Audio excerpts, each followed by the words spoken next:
back to Frankie's Forest. In today's video I'm going to be doing another spring blooms video. I did this last year and I figured this year it might be a bit more exciting because I was a little more good with the plants that I chose this year.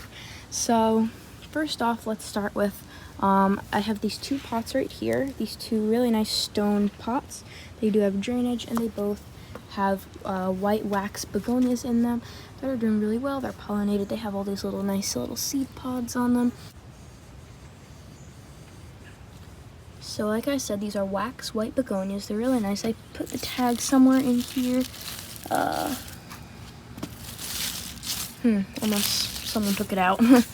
But yeah, here it is in case you guys want to pick up one of these guys. Super Olympia white begonia.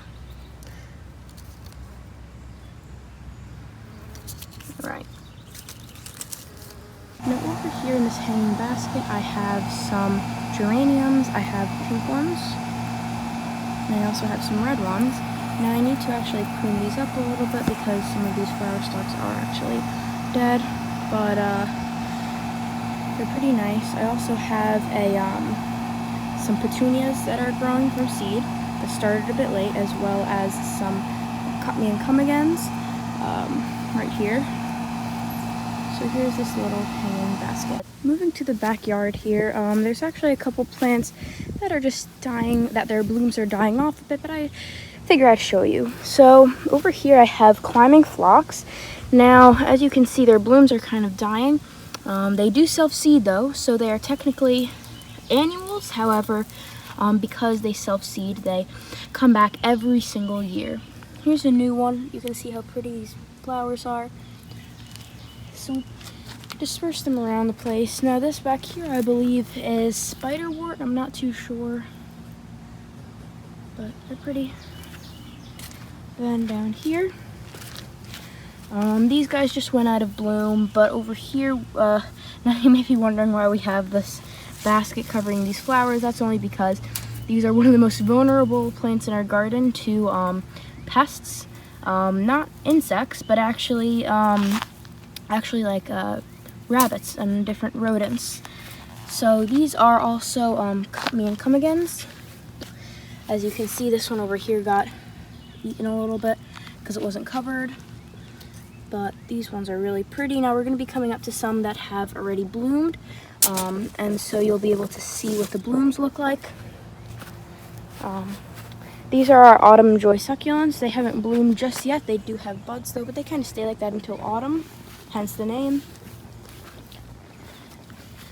Moving on, here we have some marigolds that we decided to put this year to try to repel some pests. We have some heucheras. We have some carnival peach parfait heucheras right there. We have some plum pudding heucheras.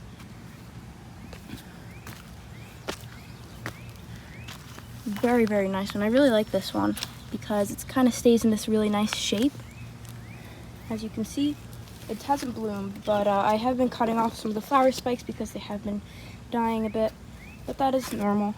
Moving down here, there are some more marigolds.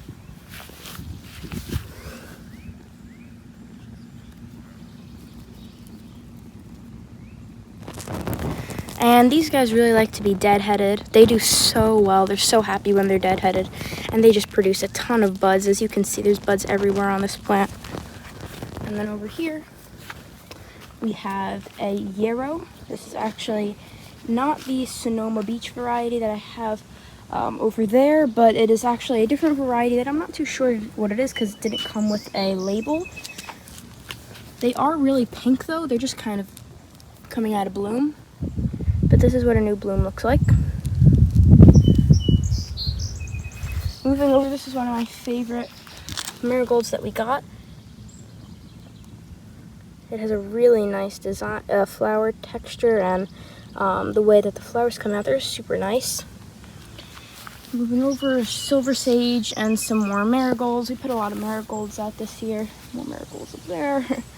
Over here we have some catmint. We have some chamomile right there.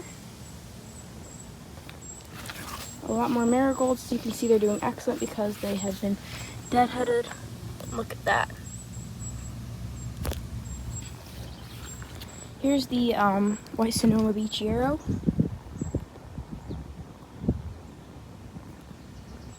Still looking great. Over here we have a white flowered Oleander. The flowers are a really nice, very bright white. Beautiful. And then over here we have a whole bunch more of the pink climbing phlox. And then over here we have some rose campion. These flowers are really nice, especially on camera. They look very shiny, very vibrant. Now as we move up the garden, we have our patch of hydrangeas here.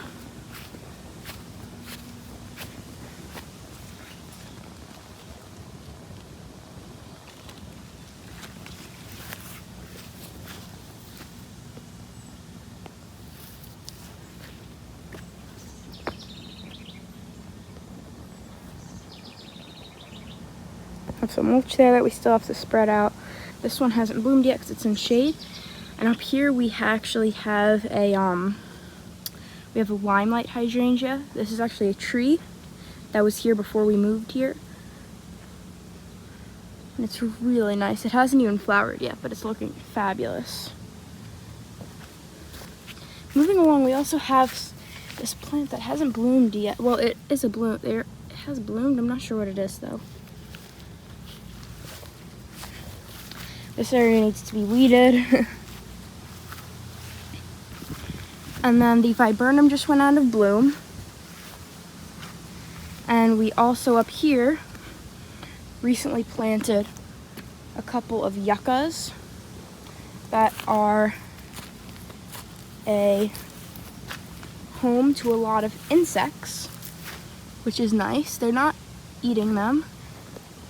I mean, the insects aren't eating the yucca. They're just hanging out on it. They're all starting to flower, which is really nice. The yucca flowers are I always thought to be very interesting. They almost look like ginormous asparagus, don't they? The flower spikes, not the leaves.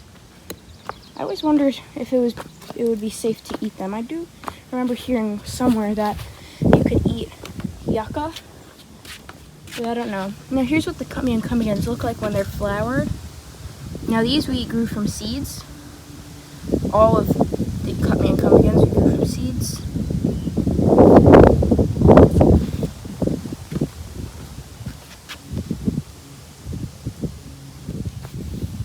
Now on our back deck we do have a couple of vegetables that are flowering.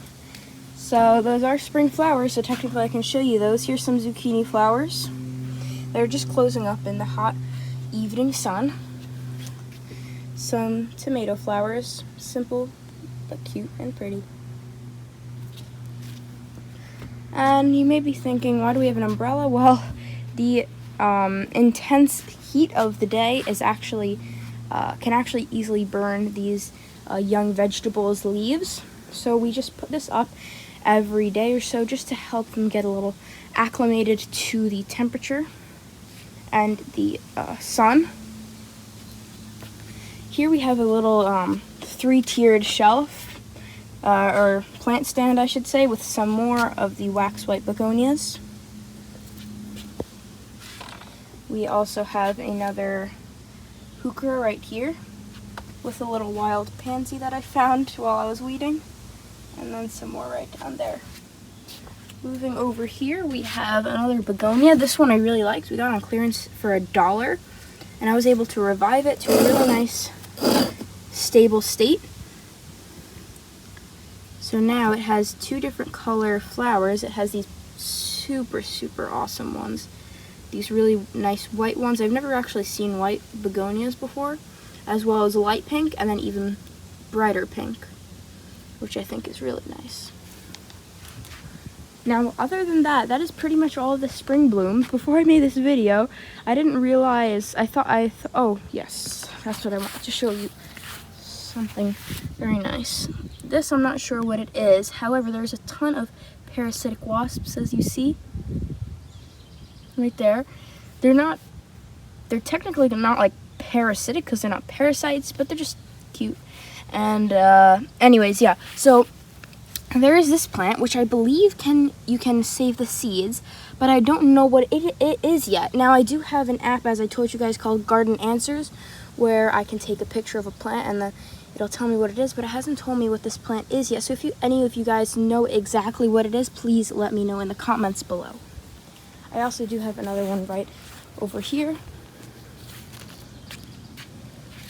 in the corner here, along with my little salamander and a really big silver sage right there.